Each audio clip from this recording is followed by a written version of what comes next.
Hey everybody, welcome to the channel. Today we're going to be reacting to the character Leblanc from League of Legends. Now just a reminder of what my channel is, I don't actually play League of Legends myself. I have seen the Arcane show and I do play Teamfight Tactics from time to time here and there, but essentially I don't know anything about these characters that we're reacting to. We're kind of just going in and learning all about them.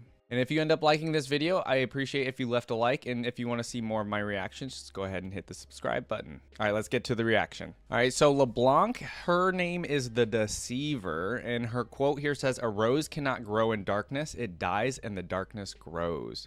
It's pretty deep, okay. And so let's see, it says role as assassin. We've reacted to one of those before. Region is Noxus. I would say Swain's probably the only other character we've reacted to from Noxus so far. And her related champions are Swain and Elise. All right, the paragraph here says, mysterious even to other members of the Black Rose Cabal, Leblanc is but one of many names for a pale woman who has manipulated people and events since the earliest days of Noxus. Using her magic to mirror herself, the sorceress can appear to anyone, anywhere, and even be in many places at once. Always plotting just out of sight, Leblanc's true motives are as inscrutable as her shifting identity. Ooh, so that's a really good name for her, the Deceiver. She can appear to anyone, anywhere, and even be in many places at once. That's a pretty powerful ability. All right, let's go ahead and check out her biography here, and let's go ahead. Matron to the Black Rose, Leblanc's identity is as intangible as the whispers that describe her, as ephemeral as the illusions that give her shape. Perhaps it is unknown even to herself after so many centuries of mimicry and deception. Okay, so centuries old minimum, I suppose here. Remnants of an order that has existed far longer than Noxus itself, initiates of the Black Rose have schemed from the shadows for centuries, drawing the rich and powerful to their ranks. Though they do not often learn the origins of their matron, many have uncovered legends of a pale sorceress who aided the broken barbarian tribes in their struggle against the infamous Iron Revenant subjugating lands already ravaged by the Darken. Even today, his name is whispered in fear, Mordekaiser. Yeah, so it's been mentioned like she's like fully on trying to stop Mordekaiser from coming back, right? That's been mentioned to me in comments and just when we reacted to Mordekaiser as well and Swain. Uniquely skilled among the Revenant's inner circle before she betrayed him, the sorceress pledged to neutralize the source of his power, the immortal Bastion, cutting him off from the well of death that fueled his nightmarish empire. Yet even as the barbarians built an empire of their own in the Bastion's shadow, they failed to realize that the arcane secrets it held had not completely been blocked away.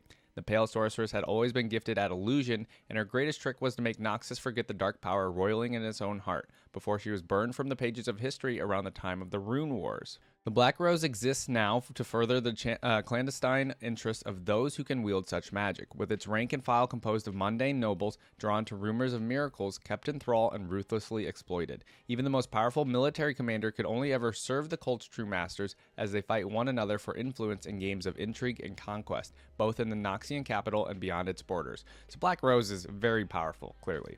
For centuries, Leblanc has served in secret as an advisor to foreign dignitaries, appearing in many nations at once, her illusions driving order into chaos. Rumors of a new matron rising with each generation only raise further questions. Which is the true version of herself? When she speaks, is it with her own voice? And what will the price be for the favor she offers? That's a pretty... She literally kind of controls the politics of Runeterra, I feel like.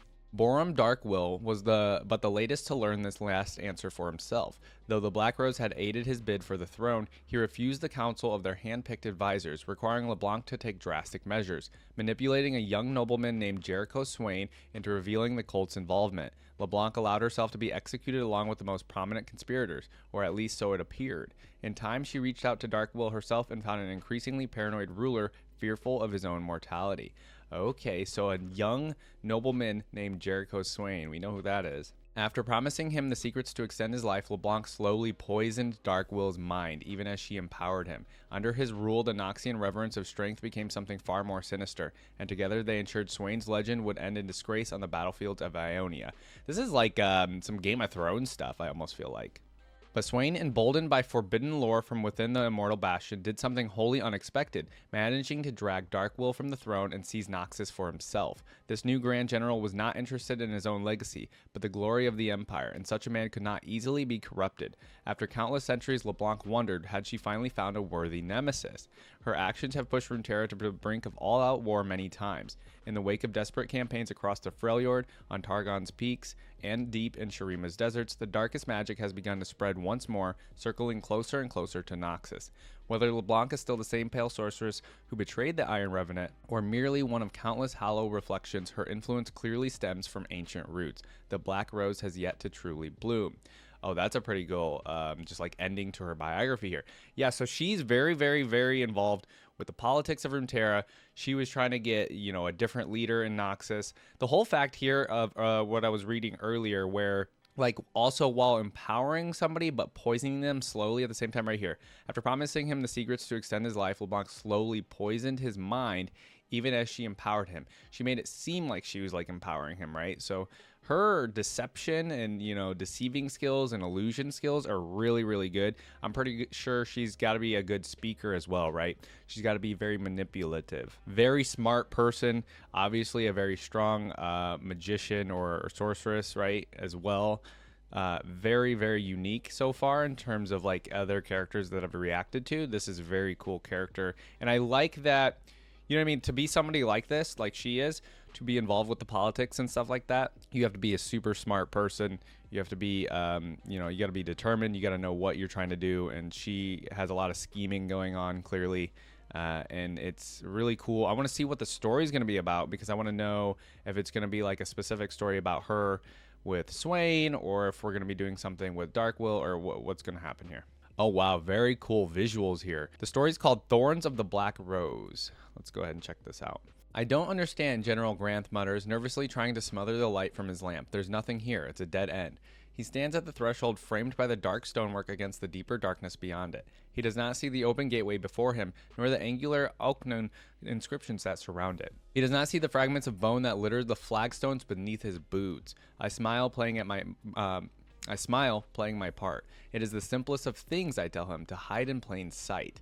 The general turns confusion and frustration written clearly upon his face. Don't play games with me, cousin. Do you have any idea what I'm risking being down here? Or what would happen if we're caught? These districts are forbidden by order of the council. There are legion patrols everywhere.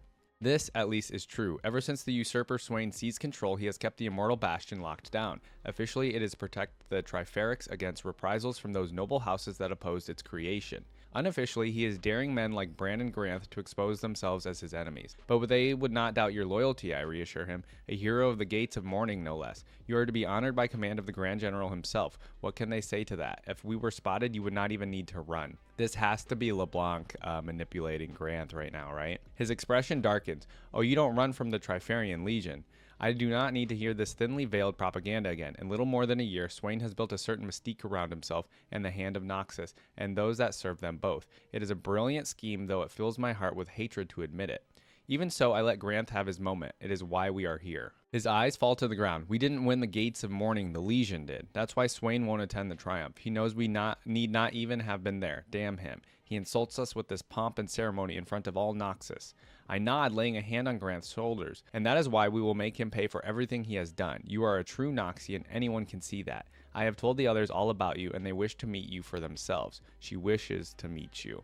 The she here. I can't meet anyone, cousin. If we can't get inside, he glances around. Doesn't the Black Rose... I recoil. Do not use that name. It makes you sound like, well, as you said, like you don't understand. Pushing past him, I stride through the yawning mouth of the gate. He almost drops the lantern in surprise, seeing the entrance now for the first time. Stumbling after me, Granth checks to make sure we are not being followed, then squints into the shadows of the passageway. Is it true, he hisses, what they say about her? Is it true? I do not slow my pace. Come, find out for yourself. Ooh, okay, what is it that they say about her? The Immortal Bastion is not a monument, as most Noxians believe, nor is it merely a fortress, in the sense that the old tribes knew it. The stone around us almost thrums with power, though Granth is mostly oblivious. I have seen it countless times through the centuries. He knows something is not right, but feels it only as a lethargic drag on his limbs and a whispering itch in the back of his brain. Few mortals last long when they are this close to the source. To his credit, he still has his wits about him, enough to reach for his dagger when a robed figure emerges from the gloom. I pass both of us. Coming in the other direction, I look tired. No matter, this will be concluded soon enough. Granth Granth eyes me suspiciously until I disappear from sight, then ambles to the side of the person he knows as his cousin. The person he knows as his cousin. I love this. Hadrian, who are these people? Granth asks as more anonymous figures come and go. I don't recognize any of them. Are they allies you spoke of among the other houses? I sigh. It is disappointing that the finest military minds often cannot see what is right in front of them. They are sympathetic to our family's plight, I reply, keeping the disdain from my voice. We, all of us, are committed to the downfall of the usurper and the restoration of the throne. It is better that you do not know their names or their faces. He scoffs. But how can we work together if we... The words die on his lips as we turn the last corner. We stand at the edge of the Great Well of Souls, plunging down into the bedrock of Noxus. Whoa, the Great Well of Souls, okay. Far deeper than the physical dimensions of the bastion should even allow. A roiling miasma of cold blues and jealous greens swirls in the distance beneath us, underlighting the 3 bridges that span the gap. There between them, suspended against the madness, is a frightful hulking silhouette that every Noxian knows only too well. A husk of lifeless armor depicted in every history book, and 1,000 defaced statues scattered across the old city. So Mordekaiser. Granth takes a half step back. It can't be, he murmurs. It can't. His voice is cracking. His eyes glisten with tears. I lean in over his shoulder to whisper behind his ear. Do you see the truth of it now? The truth behind the great empire of Noxus? So has it been for centuries, since the days of the first kings. No grand general, no emperor or tyrant can stand unless the mistress of the immortal bastion allows it. Many are those who would serve, though a few prove worthy. I gently pluck the lantern from his trembling fingers and guide him away from the sight that has so transfixed him, toward the veiled alcoves that line the passage on either side. Swain must fall. Our cabal is utterly committed to this, above all else, and we will sacrifice whatever we must to achieve it. On some level, Granth knows that what he will see even before I pull back the shroud. It is the desiccated body of his cousin, Hadrian. The younger man's features are frozen and deathly rictus, yet there is an unmistakable sense of peace about it. Oh, that's scary, to see your own actual cousin when the person that's been talking to you is who you thought was your cousin. Your house was singled out most unfairly during the coup, Brandon Granth. Your father and his brothers were stripped of all they possessed, simply for remaining true to Borum Darkwill at the end. Hadrian gave his life gladly in pursuit of revenge. Will you honor that debt and join us now too? Granth sinks to his knees, looking up at me with fresh eyes. You are her. You are the pale woman. Oh, dude, that'd be so scary. He does not even flinch when a second pale woman appears at my side. We speak with the same voice.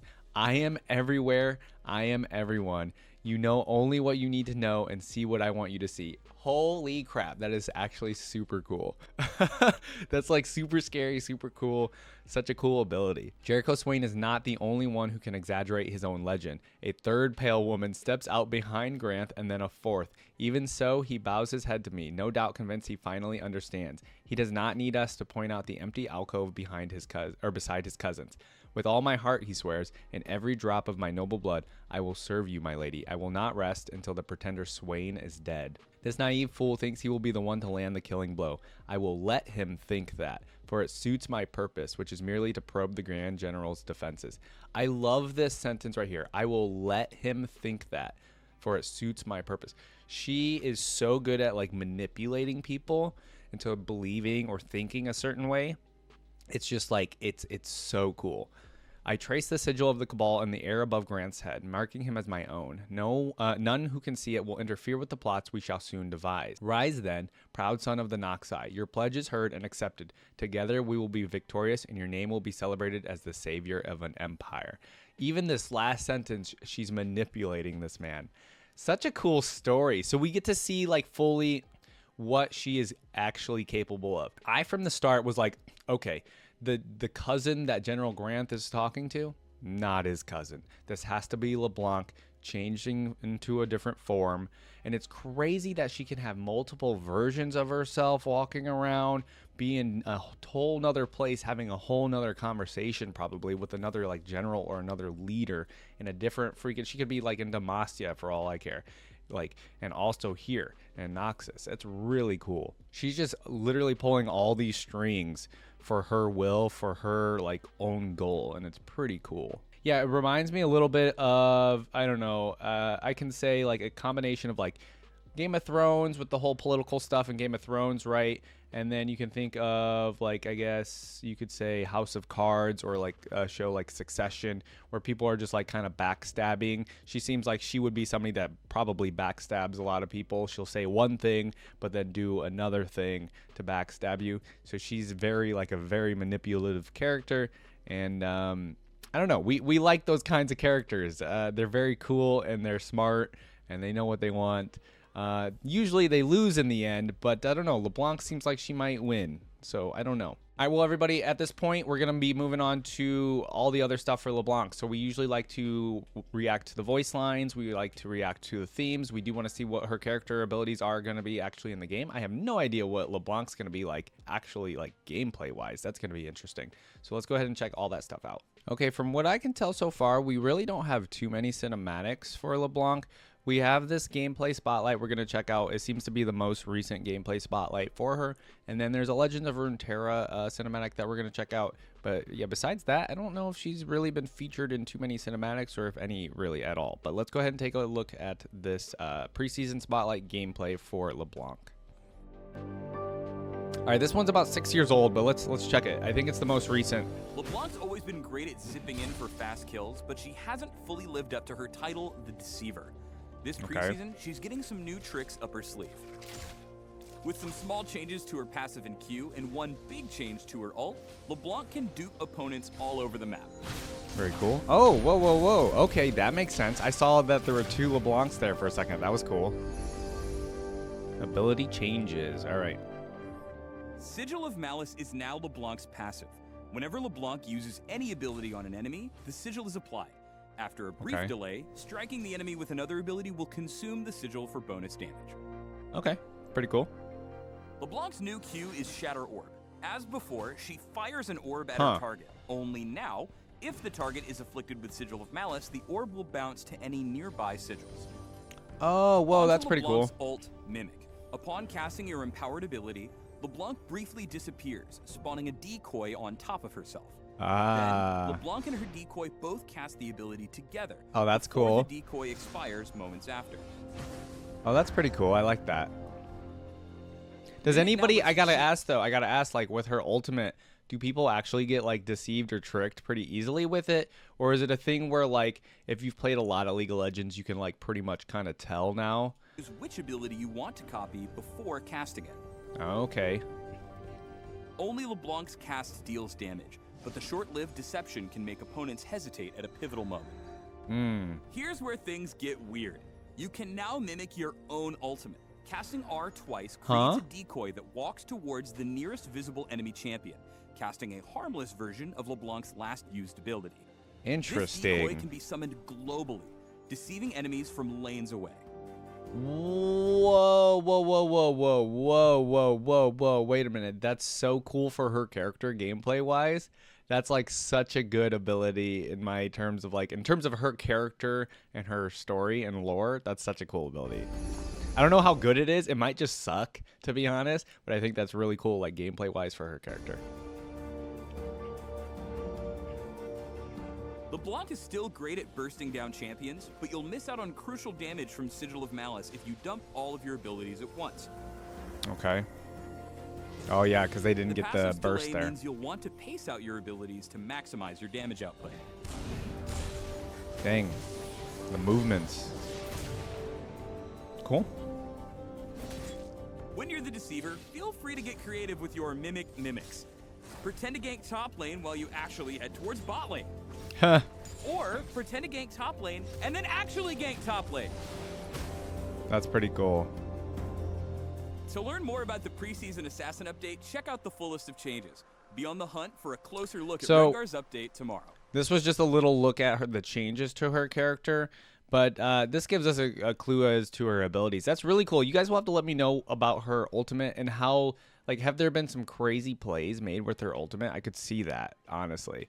And then, of course, I always want to know, you guys tell me, like, is LeBlanc pretty good character? Is she pretty good in terms of meta? Is she pretty good overall? What do you guys think of our character in terms of League of Legends gameplay and, you know, at the higher levels and things like that? If any pros use her, if any of you in the comments use her, let me know in the comments. Okay, so yeah, I mean, this was a little bit of a shorter one. Maybe there's another gameplay spotlight we can take a look at. But essentially, yeah, her Q does the Shatter Orb thing. It creates a sigil, and then obviously when you hit them with another ability, it does a lot of damage, right? It's pretty cool. I think the whole cool thing about her character is the ultimate. Now, I don't know what the ultimate was before. You guys will have to probably let me know what her old ultimate was. But this ultimate is so cool for her actual character and what she actually does in terms of lore that I think that this was perfect. I don't know how you're able to like cast the ultimate and like be in a whole nother lane. I don't know how well it actually deceives people into thinking you're actually over there. It might for like maybe 2 or 3 seconds, but then like, I don't know. I don't know how good it is. Please let me know in the comments how good this ultimate actually is, or if it's just kind of it's not very good or not, okay? All right, now, of course, we have the Leblanc reveal for Legends of Runeterra. Let's go ahead and check this one out next. I really like this artwork for Leblanc. I've been seeing this artwork like lately. This is probably the artwork that they've just been using because this video is 2 years old. This seems like the artwork that they've been using a lot for Leblanc. I think it's really just like, it's a really good artwork. Lies are beautiful. Leads from the shadows. Places to go. All right, let's look at our card here. So it's 3 mana. LeBlanc quick attack. I've seen you deal 15 plus damage. That's when she levels up. She's a 5/2. Oh, wow. Not very much on the defense side, but the attack's really high. People to be. I guess that makes sense, right? For her character. Surprised to see me. Whoa, okay. I'm liking the music. Is this her theme? We haven't listened to her theme song yet, but... Are you certain? I want to know what else she does in Legends of Runeterra. They got to do something I've been cool. Expecting you. All right, so we got Bloody Business. This is an ally with 5+ power, strikes an enemy. I'm assuming these are all cards that come with LeBlanc, so I want to look at them.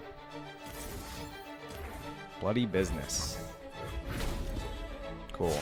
I am everywhere. I am everyone. Whoa. Okay. Okay, that level up animation was really cool. So now she is a 6/3. Each time I see you deal 50 plus damage, create a mirror image in hand. If you already have one, reduce its cost by 1 instead. Very cool. That artwork's really awesome too.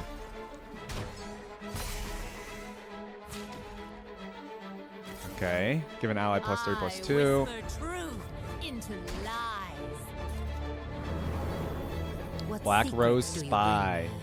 All right, let's see. So she has spies, of course. Is this like a version of LeBlanc here? And it's a spy whispering into her ear. Very cool. Reputation. When I'm summoned, transform me into an exact copy of the strongest ally that struck this round. Very cool. Whispers of a rose blooming in the desert. So she just created another copy of herself. That's really cool.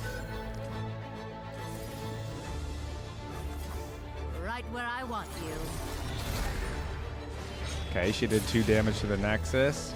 4 more damage to the Nexus. Giving LeBlanc Overwhelm, and then she's just going to attack. Mirror Smoke and image. mirror. Always bring backup. So here's the mirror image that they were talking about. Summon an exact ephemeral copy of an ally with 5+ power. She's going to make another copy of herself. That's really cool. Seeing double. I'm really loving like the whole LeBlanc like deceiving aesthetic and like her ability to like Another rose make for the copies of gods. herself. That's really cool. I'm glad like Riot fully went in on that ability even in the actual game of League of Legends and in Runeterra. Like in Runeterra, I could see it being like a real easy thing to do to create that kind of ability, right, with cards. It makes sense. But actually seeing them do it in the game of League of Legends is really cool as well. I feel like that's a little bit harder to accomplish, but they really did it with the change to her ultimate. Okay, so overall in Legends of Runeterra, you guys, like, I've been playing it a little bit, actually. I've been doing just some of the adventures, right? Just learning the game a little bit. I haven't been playing other people, but I've been having a lot of fun with it. So I do kind of like understand how the game works now, you know, with the attack token flipping from side to side and things like that. And like I said in previous videos, I used to play Hearthstone. I used to play Magic the Gathering. So I understand gameplay and stuff in terms of these card games. You guys let me know though, how good is LeBlanc in terms of her card or her hero or champion in your deck? If she's pretty good right now, you guys will have to let me know. This level up animation one's super good. I need to like maybe do like a reaction to level up animations in the future. Maybe you guys will have to let me know about that. If I should like do maybe some YouTube shorts and just react to a bunch of level up animations, because these level up animations are really cool. They're really awesome. They're really well done. Yeah, guys, let me know any more that I need to know about LeBlanc and Legends of Runeterra. I think her artwork in Legends of Runeterra is really cool. I like the new change compared to like some of the older artwork for her. All right, so when I was looking to see if LeBlanc had a theme or a login screen, she sort of does, but it's not really, because obviously LeBlanc seems to be like an old character as well. I feel like the last several characters we reacted to have been like 10+ years old. So she doesn't really have a login screen or theme. I'm kind of surprised Riot hasn't just done one for her recently. But what I did find is, you know, in the video we just watched for Legends of Runeterra, there was music in the background of that reveal for her. And this happens to be her theme, I would say, for Legends of Runeterra. And so this is the same song. And we're going to go ahead and listen to this because I do feel like it did fit her. But I didn't, you know, I wasn't focusing on the song. So let's go ahead and listen to the song here. And yeah, let's just do that. This isn't uploaded officially by like a Riot or anything, by the way. But this is the song they used in the trailer. I honestly love this, though. It reminds me a little bit of Camille's theme, and I think Camille's theme is like probably the best I've listened to so far.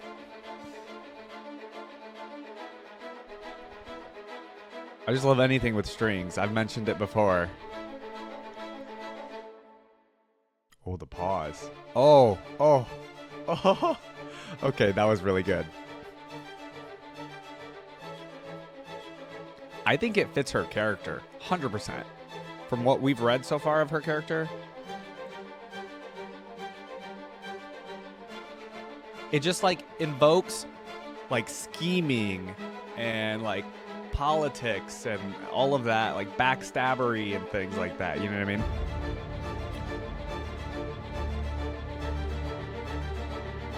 I love the drums coming in, I think. I don't know, that's like cello coming in or something.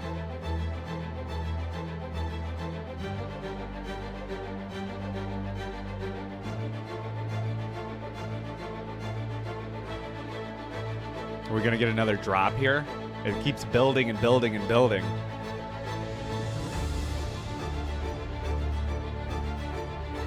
This is pretty badass music. Like, I would just jam to this.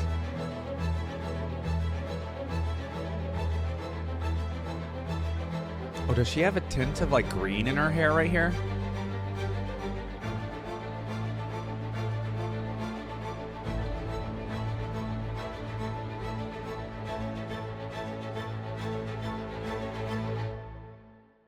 Okay. And then it's going to start from here again and build up again. Oh, we're getting a little bit of an additional like string in there doing like a different melody. I love the nails. Oh, and I love this artwork of seeing multiple of her. Oh my god, I didn't even realize.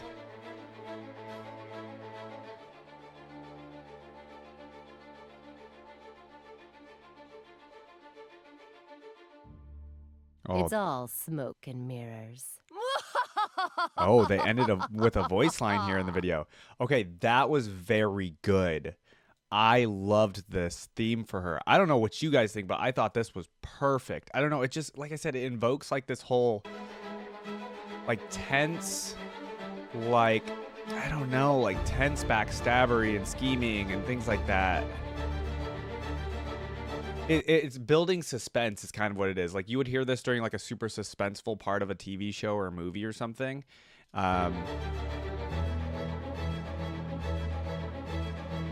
Yeah, that's really good. So I don't know why. You guys will have to let me know. Like, why doesn't Riot? I mean, maybe they just don't have the time, I guess, right?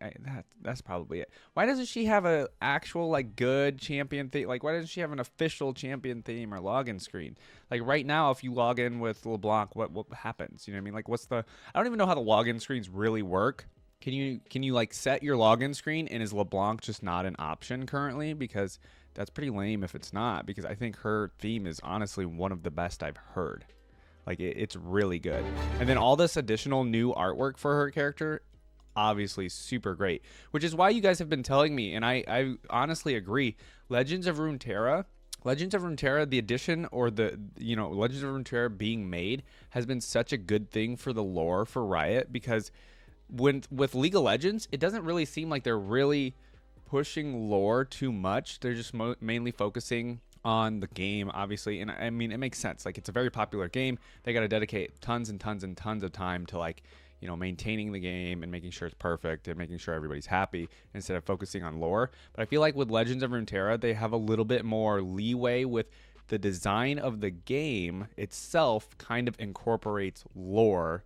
So they desperately need to focus on lore while making Legends of Runeterra cards, right? Same with the music in the game, and I think that's why this song came about for Leblanc, and it was honestly perfect. So whoever chose this song, or whoever, you know, composed this song, I don't even think the song was actually composed for Leblanc. I think what Riot did is they licensed this song from the composer or whatever, and it was used as her theme essentially. I think it's perfect. So you guys let me know your thoughts on her theme. Let me know your thoughts just like on champion themes in general, and why there haven't really been like new ones popping up for characters, or why it's kind of harder to find ones for the older characters. All right, everybody, now's the time that we take a look at the skins for Leblanc. Okay, so this is her original skin here. Oh my god, I didn't even realize just until now that there's another mirror image of her like coming out in the other direction. Has that always been there? Am I crazy? I've seen this artwork with her and like her staff or whatever, but I feel like I did not recognize that there was a mirror image behind her. That's very cool. Okay, so the original, I will say, feels a little actually like outdated. I already know there's gonna be some fire skins coming up. So let's go ahead and stick with this one for now in the top 3. I am going to choose like what my top 3 favorite skins I think are going to be, but I don't know if this one's going to stay in there. We'll see. Okay, this one's called Wicked. Okay, so she's got the 2 different hair colors. Pretty cool, pretty cool. So she's kind of like I guess a witch, or she almost looks like a jester here with like the colors and stuff. I'm not quite sure. It looks good. I like it. Let's continue on though.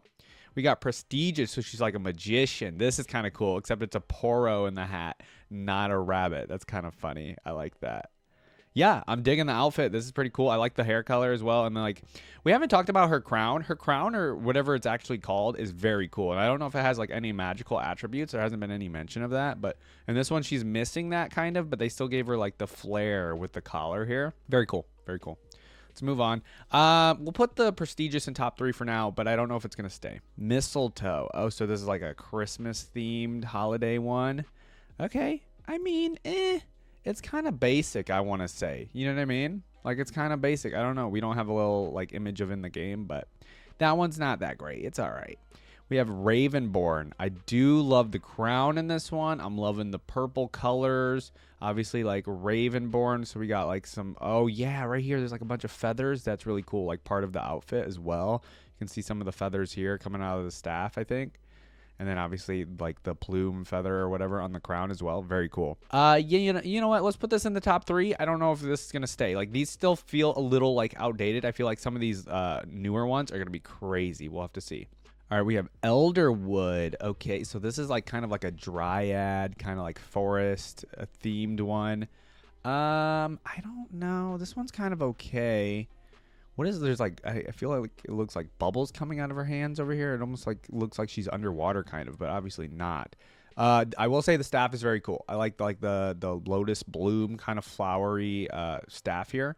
But everything else, it's okay. It's not my favorite either. Okay, now here we go. I dig this one. Now you guys know from previous videos maybe that I love like kind of like the cyberpunky kind of like kinetic feels with these futuristic kind of skins. These are really cool to me. This is cool because I like the like hologram head and then the staff and how like she's holding this other like robotic head. This is pretty cool. Now let's see the actual, this one actually has in-game. The in-game version, I will say, is just okay, though. Like, maybe with the right color combo, it's kind of good. But I will say, I think the artwork for her here is very cool. So let's put that one in the top 3. I like Program. It's very good. We have the IG one. Now, this one, yeah, we've only seen, like, 1 or 2 other of these. This is, this one's actually pretty good. I'm loving the, I want to say horns, kind of. And the white aesthetic on LeBlanc looks pretty cool. The white and, like, blackish blue. This one's a top 3 for sure. I'm liking the aesthetic here. We don't have an in-game version of it, but it looks great. Coven. Oh, no. The Coven ones are usually pretty darn good. There's a weird, like, kind of, I don't know. They're kind of all over the place with the themes on these, I feel like, for LeBlanc. She's really all over the place skin-wise. Okay, I don't know. The Coven one's pretty crazy because of the fact that her staff, 10 out of 10, honestly. Crown's pretty great.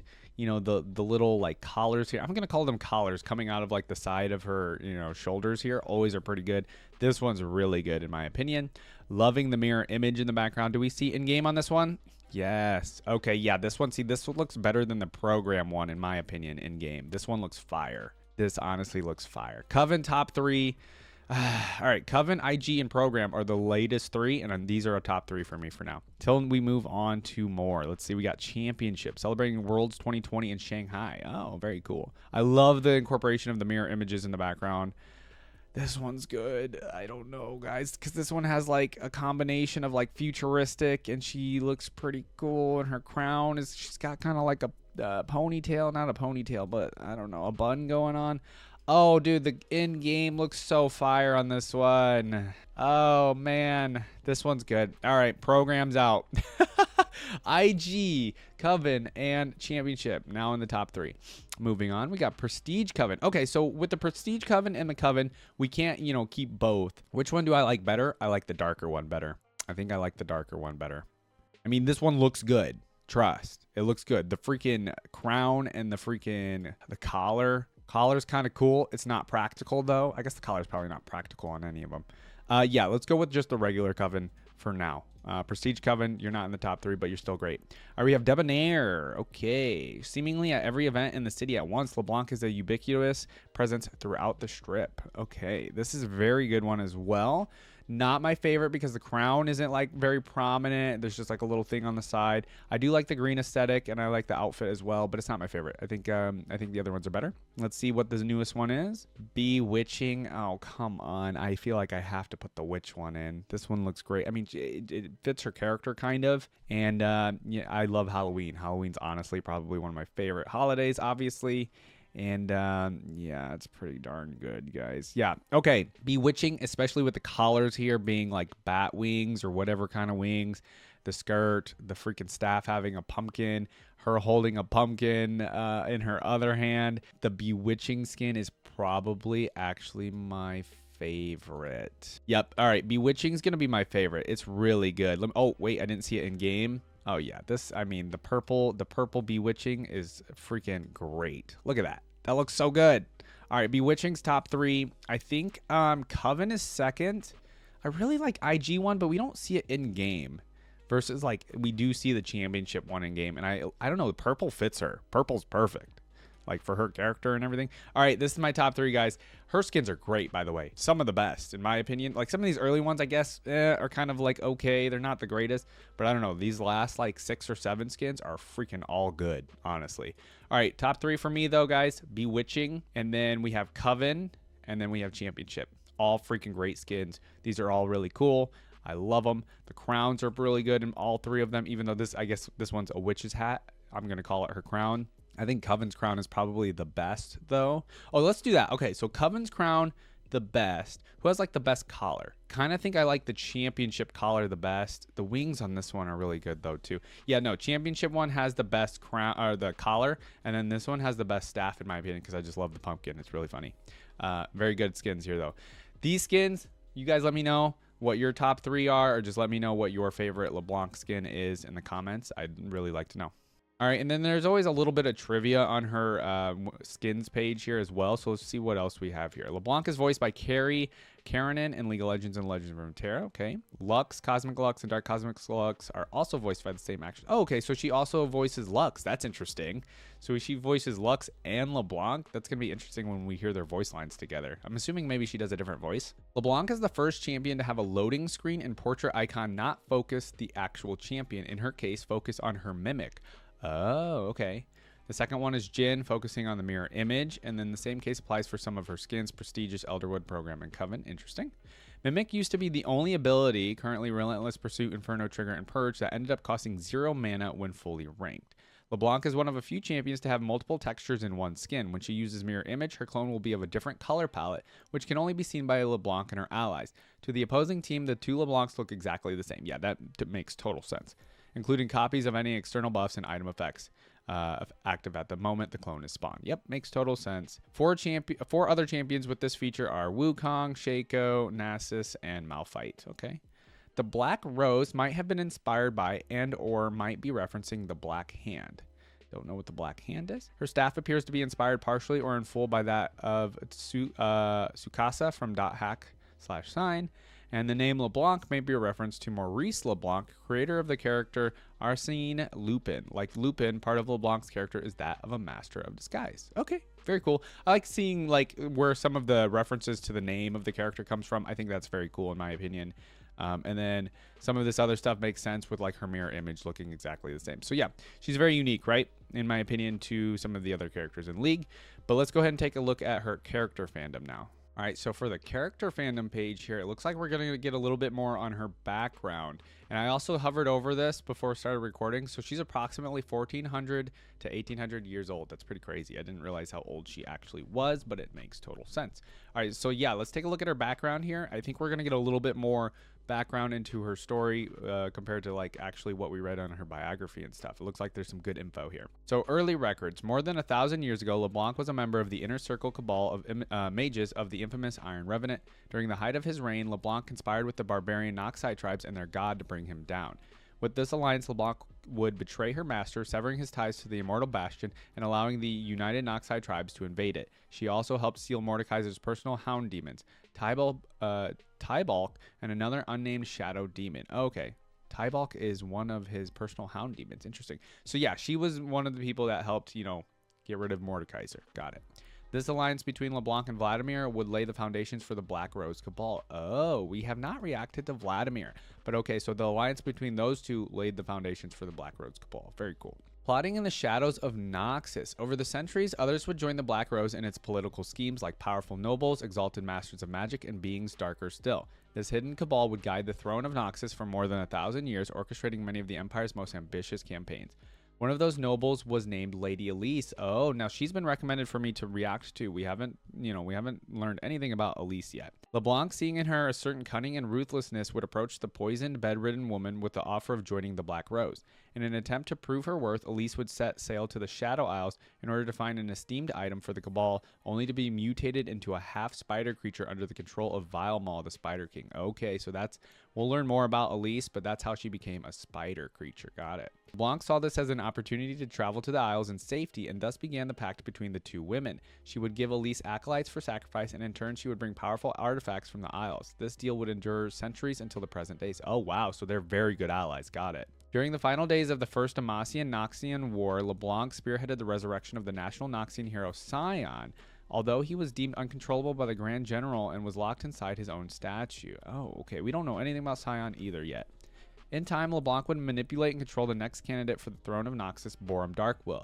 The Black Rose aided in his bid for the throne, but when he took control, he refused the Black Rose's advisors, and LeBlanc took drastic measures. She manipulated a young nobleman, meaning Swain, into revealing the Cabal and having it appear that the most prominent conspirators, along with LeBlanc herself, were executed. Oh, she tricked him. Okay. Years later, LeBlanc would once again contact an aging Borum Darkwill. Paranoid about his aging body, Darkwill caved into LeBlanc's demands.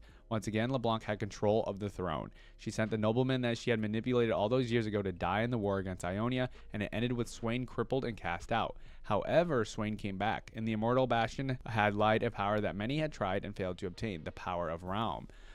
Swain had found a way to use Realm to his own benefit, and with the knowledge, powers, and restored physical form that it gave him, he staged a coup and took over the throne in one night. But then, like, she ends up thinking, like, okay, Swain's all right on the throne, right? I think, right? She didn't want him, but he ends up taking it, and she's like, oh, okay, he's not bad, right? I think. I don't know. The Iron Maiden. In 987 AN, LeBlanc noticed the unusual talent and magic of a Noxian girl named Rel, so she approached the family of the girl with an offer. She would induct the girl to Roseguard Academy, a hidden school of magical younglings. She had the intention to strengthen the girl's magic so one day she could face Noxus' most hated ancient foe, Mordekaiser. She would grant Rel's mother the headmistress position of the academy and continue to oversee the procedure until 986 AN when Rel escaped the academy. Okay, so she's got an interest in Rel. She's like keeping an eye on her. Got it. Recent events. In 996 AN, LeBlanc demanded Typhon Lenji to return Riven's runic blade to her. Right, okay, we reacted to Riven. I know she's been trying to get the blade back from Riven, threatening to take her life if she didn't bring it back. Well, she doesn't, right? Like, Riven still has it.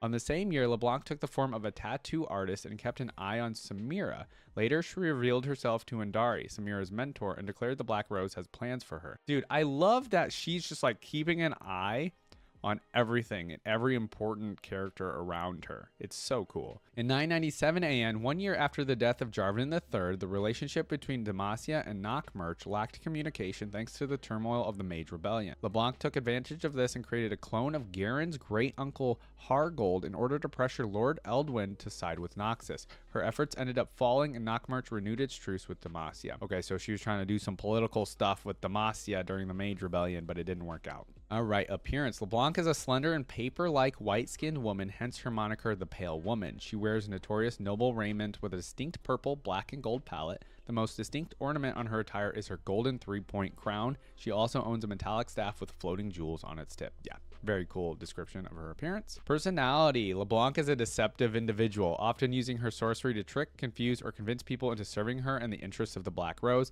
LeBlanc is also clever, using all manner of methods to serve the interests of her and the Black Rose. Her ultimate goal is to have control of Noxus, whether publicly or by proxy. Yep. Although she seeks the striving of herself and her coven, LeBlanc never takes the spotlight of her schemes. Instead, she manipulates others to do the dirty work for her as she convinces them through their little struggles as she sees the big picture. That's very, that's not an easy thing to do. You would think with her character, or with any kind of character like this, whenever they're scheming like this, they would want it kind of known, like, it's me. I'm the one doing all the scheming. I'm the one that's truly in control. But no, she's like, I'm not blowing my cover. I don't want people to actually know that I'm the person running the throne, right? Very cool. All right, abilities. Master Sorceress. LeBlanc can harness powerful magic capable of creating blasts of energy, energy constructs, and item enchantments. She also has an extensive knowledge of the arcane and the nature of magic itself, which helped her in noticing that Rel had the right type of magic that could stop Mordekaiser when he returns. Oh, that's going to be a very interesting thing to happen later on, possibly, with Rel, Mordekaiser, and LeBlanc. Illusion magic. Illusions are LeBlanc's signature magic. She is capable of casting illusions, clones, changing appearances, and being at multiple places at once. This magic gave her notoriety and the nickname the Deceiver. Love that for her. That's like the best ability. Teleportation. LeBlanc is capable of teleportation from one place to another. That's crazy. Clone creation. LeBlanc is able of creating mirror images of herself that act independently, but on her command, she's also capable of creating clones of other people as well. Glamour. LeBlanc can take on the appearance of others. Okay, yep. Immortality. LeBlanc is millennia old, being around before the foundation of Noxus. Guile. LeBlanc is a master in political intrigue and has changed the course of civilizations. She deceived Mordekaiser and locked him away in the spirit realm and planned Swain's death on Ionian battlefields by manipulating Borum Darkwill. But obviously that didn't work out for her. All right, weapons, sorcerer's staff. Like all magicians, LeBlanc has a staff with which she better channels her magical powers. Her cane is black and gold. It has only 1 point and has the shape of a waning moon with magic crystals in the center. All right, the relationship section is always very fun. Oh, she has quite a bit of relationships here, so let's see. Mordekaiser. LeBlanc was forced to work for Mordekaiser, whose downfall she would later plan to secure the Immortal Bastion. She has designed battle plans against the Revenant's eventual return. I love that we know he's eventually returning, right? Vhagar. LeBlanc knows Vhagar, who was in Mordekaiser's inner circle. Oh, I did not know that Vhagar was in his inner circle. But we have not really reacted to a Yordle yet, actually. All right, Black Rose. LeBlanc is the matron of the Black Rose, whose members include Cassiopeia, Elise, and Vladimir. Oh, okay. Did not know that. LeBlanc tasks Elise with bearing magical artifacts for her from Shadow Isles. In exchange, she gives Elise acolytes to offer as sacrifices to Vilemaw. Scion was resurrected under the help of the Black Rose, likely at LeBlanc's command. Okay. So Scion was brought back by LeBlanc. Cassiopeia, man, she just has friends everywhere. Like, this makes sense that she has so many relationships, by the way. I didn't even think to mention that. This obvious, like, she's in so many places at once that she has all these connections.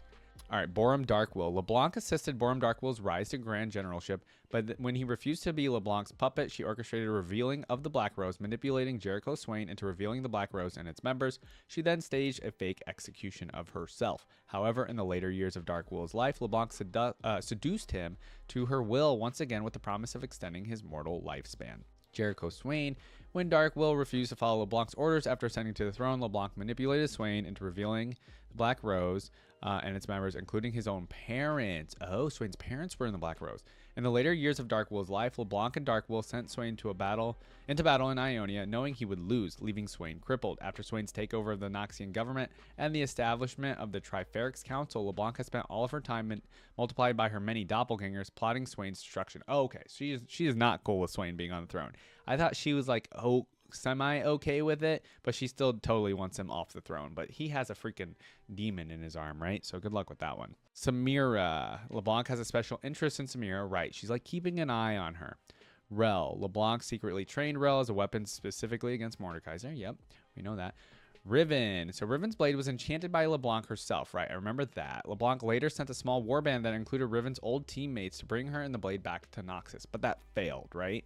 She's back to Noxus, but she doesn't have her blade, I think, even though in the Warriors cinematic, I think it's the Warriors cinematic, she's like fighting in the pits, but I think that was just part of her trial, but she has her blade still. Demacia. LeBlanc may be plotting a war between Demacia and Noxus at the moment, with either one of her Black Rose spies or even a clone of herself having encountered Garen and Quinn in the process. It is implied that LeBlanc was involved in the capture of Jarvan IV by the Noxian army based on the flavored text of King Jarvan III. Her interactions with incisive tactician and Black Rose spy mentioning golden crowns suggest that LeBlanc might have been involved in the death of King Jarvan III. Okay, so I remember asking this question a while back. I don't remember who we were reacting to. It might have been like Kale and Morgana or something. But yeah, we have no confirmation of how King Jarvan III has actually been killed. Like, who killed King Jarvan III? If anybody probably did it, LeBlanc might be one of those people. I would say maybe Jhin, but I don't think Jhin had a reason to, right? So probably not Jhin. I'm thinking LeBlanc for sure. All right, and then we have a little bit of a trivia down here for her character. Her name means the white in French. Blanca's, bright, shining, gleaming. Okay, interesting. One of her aliases, the Pale Woman, was possibly inspired by it. LeBlanc is grammatically masculine. Oh, feminine is LeBlanche. Okay, interesting. LeBlanc is only one among many of the secretive, ageless Pale Woman's aliases. Thorns of the Black Rose is the prequel of the Black Powder Plot. She has some relation to Noxus's principle of guile known as the Faceless, although she has been confirmed to not be the Faceless. Okay, the Faceless, you know what that reminds me of? There's that cult or that group in in Game of Thrones. Some of you guys might know what I'm talking about, where they train Arya and they like can take on many faces. That is exactly what LeBlanc reminds me of. LeBlanc's headdress could totally be directly modeled on the symbol of Noxus, as she's been secretly influencing Noxus since the Empire began. True. The Guile symbol may be based on LeBlanc herself rather than the other way around. LeBlanc is capable of creating multiple clones of herself who assist her in doing her tasks. Her Legends of Runeterra interactions imply many of her clones have gone rogue over the years. What? Whoa, whoa, whoa, whoa. That's interesting. We're going to get to those interactions. That's going to be crazy. She is also capable of mimicking others' appearances. Whether it has anything to do with Shoma like Nico is unknown. I don't know what that means. Being present during Mordekaiser's reign, she is at least over 1100 years old. Her true age is intentionally left unknown. However, the current LeBlanc may possibly be just a reflection of the original Pale Sorceress. Whoa, that would blow my mind if the current LeBlanc was just a reflection of the actual one. That'd be such a twist. All right, Leblanc the Deceiver. Now, is this like an old version of her? Sometimes they do that here at the end. Amelia Leblanc is not an individual, but a mantle, with the current one, Yvain, being in charge of the underground society, the Black Rose, whose members include Elise, Swain, and Vladimir. Yvain set the stage for Swain's ascension to the Grand General of Noxus. What is this? Is this a different Leblanc? LeBlanc has spearheaded Scion's initial resurrection, assumedly by dispatching Elise to the Shadow Isles where she first met Vialmal, and the current one managed to restore his mind with Jarvan IV's blood. The hemomantic ritual was conducted by Vladimir. What is all of this? Okay, so she resurrected Scion, so that still seems like it's the same here. How she obtained the Exemplar's blood is unknown, but it is suspected that his capture and imprisonment was led by Swain, and then she herself impersonated the prince to avoid suspicion from Demacia. Okay, so what is her interest in resurrecting Scion? She must have purpose for him as well. Maybe we'll learn more about that in his reaction. All right, this was a really cool read. So I learned quite a bit more from this Fandom Wiki that we didn't just from her story and biography. So we learned about her relationships that she has. So we know that Cassiopeia, Elise, and Vladimir are all part of the Black Rose as well. We know Elise is on the Shadow Isles doing her own thing, but like they have a really good bond. They have a connection. They're allies to each other. We know that she resurrected Scion at her command for some reason. He's got to have a reason that we're resurrecting Scion. We know she doesn't want Swain on the throne. Borum Darkwill, she seduced into extending his mortal lifespan longer. Maybe there's going to be some purpose for Darkwill later on. Samira, there's some interest there. Rel is very specifically, she wants to train Rel because she needs Rel to fight Mordekaiser. I don't know exactly Rel's capabilities. I know she's like young, she rides a horse, right, and has a lance or something like that. That's really all I know. I'm wondering why she wants Riven's blade back. Well, there's no reasoning that we learned when we reacted to Riven, so maybe that'll be something that comes up in the future. This is just typical political scheming stuff. She wants to have a war between Demacia and Noxus. I assume it's because she wants Noxus to take over Demacia and she wants to have more power, right? Because maybe she doesn't really have too much power in Demacia, but if Noxus actually takes over Demacia, she knows for sure that she'll have more power. And then we know it's implied that possibly she was the person that killed King Jarvan III. So very cool, guys. This was a lot more to learn about Leblanc's character. Very good. All right, everybody. And of course, with Leblanc being another older character, we're not going to have too many voice lines to react to. I'm assuming they're going to eventually redo her voice lines or just add new ones.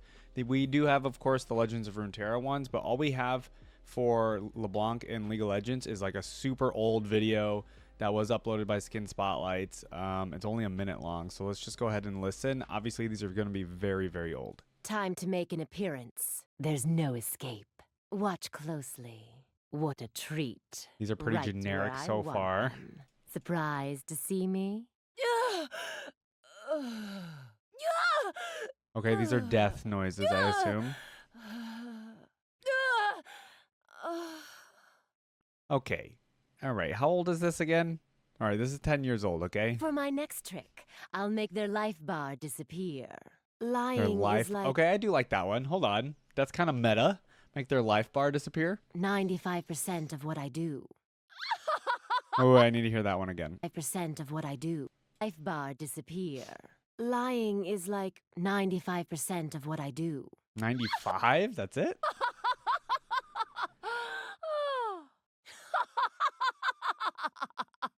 The laugh, though. That's scary.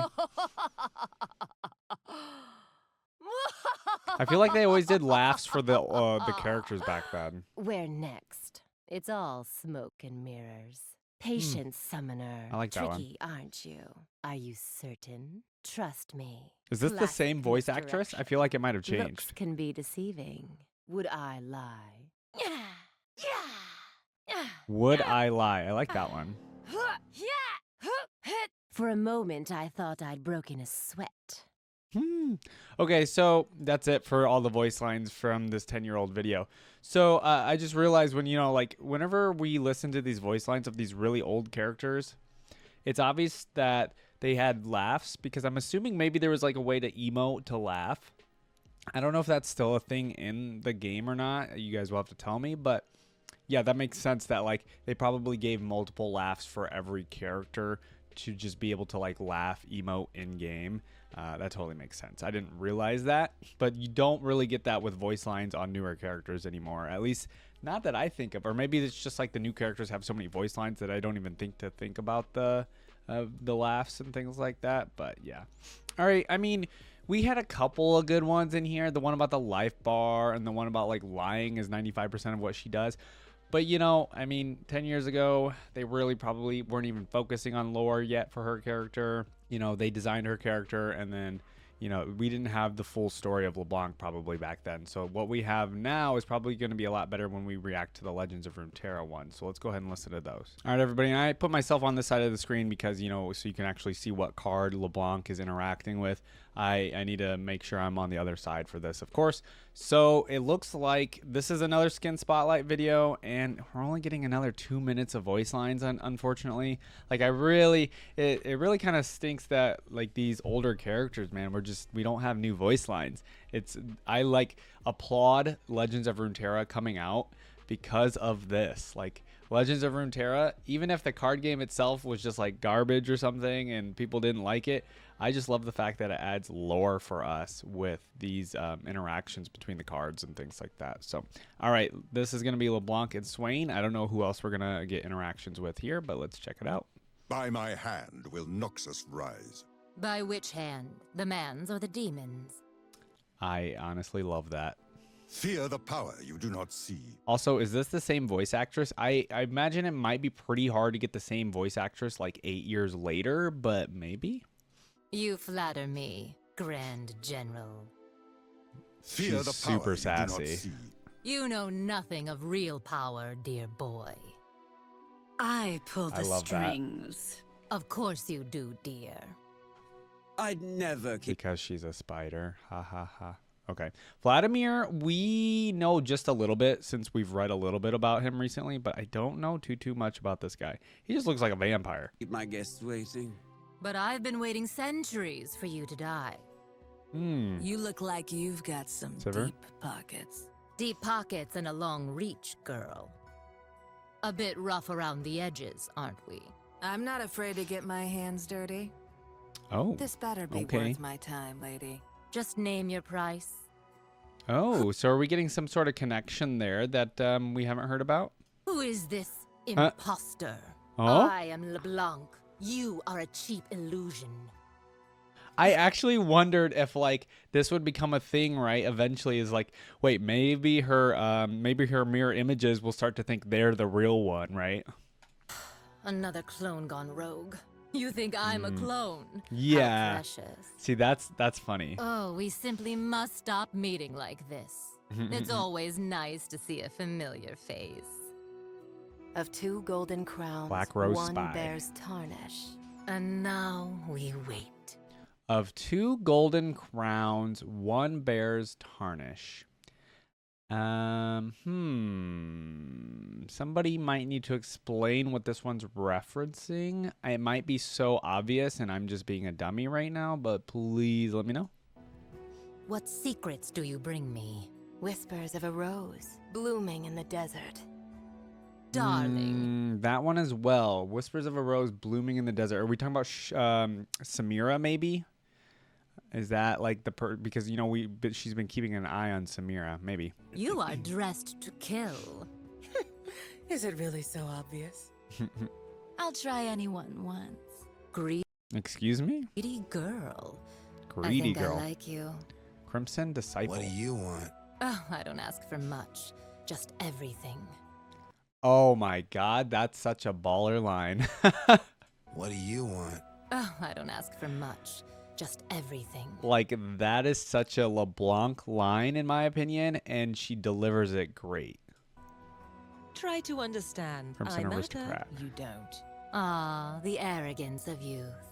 I love that too. Oh, dude, that's so good. I have the name. I need the reputation. So wait a minute. I have a question about these Crimson, all these Crimson people. Is it like Vladimir's people is my assumption? I actually am not sure off the top of my head. This apple has fallen very far from the tree. Now, what could you be plotting? Enemy Idol. I'm not getting any younger. It was Player idol, inevitable. and then victory. One step closer. Another rose for the Now I want to garden. use LeBlanc in game. Exactly We've been as playing I it a planned little bit. They think they've won. That's all we get. Man, I loved all of these. These were so good. I just want like a full-on, like in League of Legends, like 15-minute video from Skin Spotlights. But we haven't had that lately with a lot of the characters we've been reacting to, unfortunately. So, but this is what we get. We're gonna sit with it and we're gonna go through it a little bit and just talk about the voice lines that we did get. We literally only got one for Elise and LeBlanc. I guess that's fine. I mean, we got a couple with Swain. I do like her sass Power with you do him. not see. You flatter me, Grand General. The way she says Grand General, pretty good. And then her talking about which hand are you going to use, you know, the human hand or the demon hand. Sivir is right, how you say it. I don't know what the connection is here. I don't think we read anything about that, but maybe it's just something that's developing since these two have come out into the game. I don't know. You guys have to let me know about that one.